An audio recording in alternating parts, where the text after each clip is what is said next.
What's up, guys? Thanks for joining us back for another weekly video. This week's topic is going to be about, am I in a toxic relationship?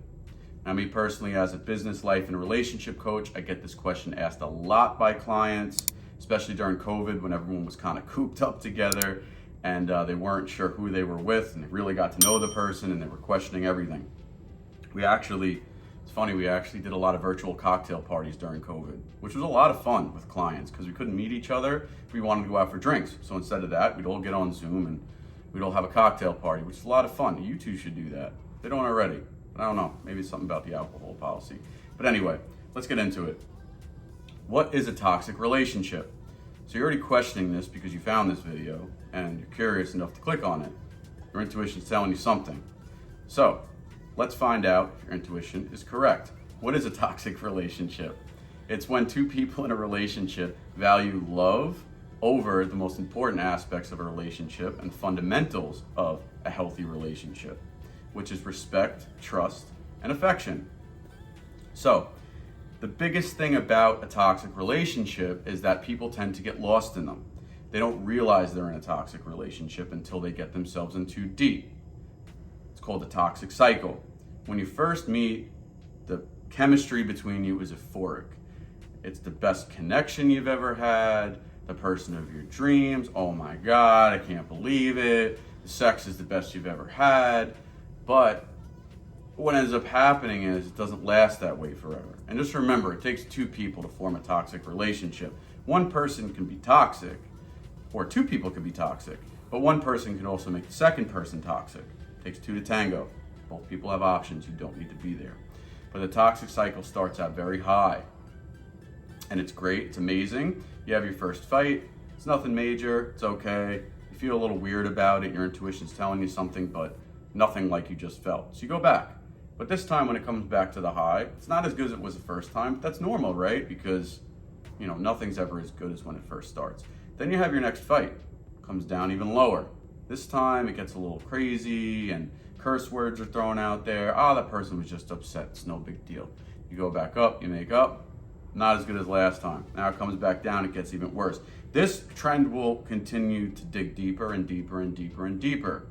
And the longer you find yourself in this trend, the harder it's going to be to get out.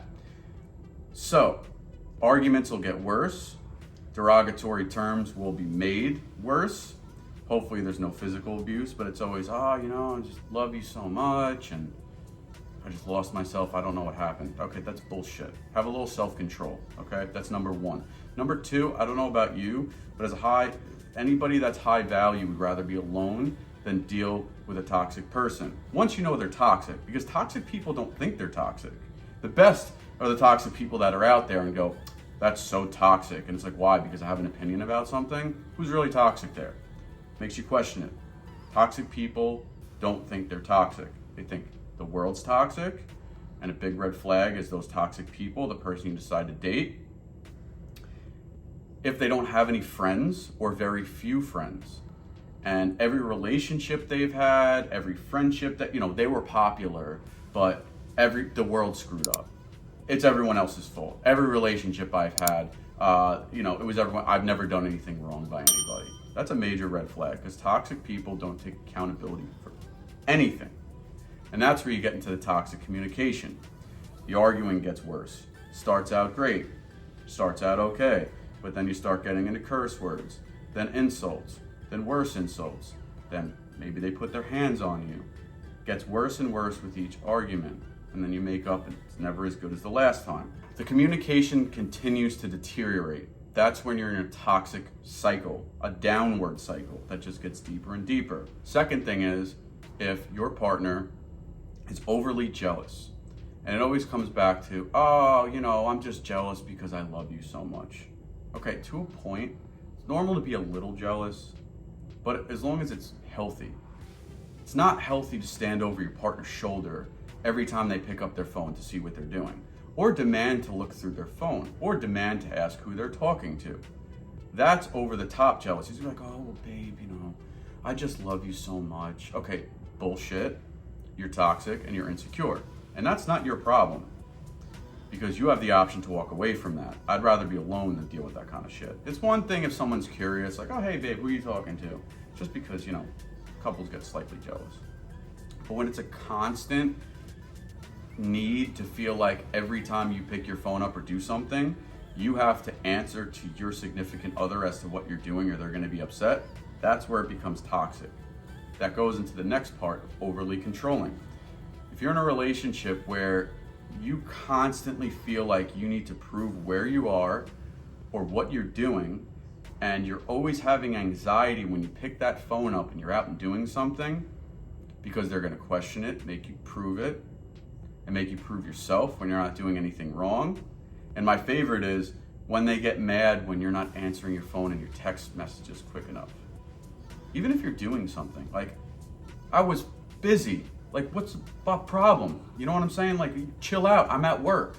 Oh, you doing this, toxic, way too toxic. And you even get to the borderline where the controlling part can really touch on a borderline personality disorder, narcissistic personality disorder, or sociopathic. That's something we could touch on a different video. But for now, just know that those behaviors in terms of controlling and major jealousy, again, if your intuition's screaming at you, something's wrong, okay? All considered toxic. If you're constantly having to lie to avoid a fight, if you're at the gym and you're worried they're gonna accuse you of going there to pick somebody else up when you're just trying to take care of yourself, it's toxic. Too toxic for you. You should go, all right? Oh no, babe, I'm at the supermarket, I'm just picking something up, blah, blah, blah, whatever the case may be, whatever you're saying to cover it up, just because you don't want to deal with the anxiety of them flipping out and you're walking on eggshells constantly because they've got something to say and they're always getting upset. That's completely toxic. When you've gotten to the point in a relationship that you're not sure what it is you want anymore, you feel lost, you're not enjoying your days as much anymore, you're not as happy anymore, and you're just not quite sure where this relationship is going, you're starting to lose yourself. And the longer you stay with the person and the deeper the cycle gets, the harder it is to come out. Because as the cycle gets deeper, you're almost chipped away at. Your self-confidence could be chipped away, your self of identity, you're losing your identity gets chipped away, and you spend more time with the person, which means there's more attachment. It's harder to leave. Me personally, I'd rather just rip the Band-Aid off. I'd rather be alone for the rest of my life than deal with someone that's toxic. Hopefully you guys can do the same. You've always got options. It doesn't matter what your circumstances, there's always an option. Now, biggest thing is, and this is what I see with a lot of my clients, and the same excuse. And this is what goes back to the definition of a toxic relationship. But I just love them so much. Again, you're prioritizing love over yourself and what healthy aspects of a relationship are. I love them, so it's okay for me to be disrespected. Well, no, it's not, actually. If someone's not worthy of respecting you, they're not worthy of your love, at least in my opinion, right?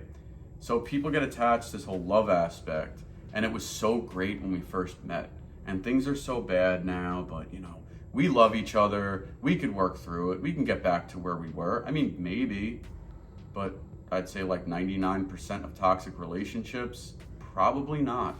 It's just gonna continue to get worse. It's not gonna it's not gonna get better. It's not gonna go to where it is, and you're holding on to those memories of when things were so good that are so far gone in the past, that's what keeps you holding on. Hate to tell you, you gotta get to the point where you really look at yourself and admit they're not coming back. If you could sit yourself down and say, hey, I'm actually in a toxic relationship. What are my options? Where could I go? How can I get myself out of it? There are options, no matter what your circumstances are. And I get it. Some people got you controlled financially and maybe in some other ways, but trust me, there's always ways out.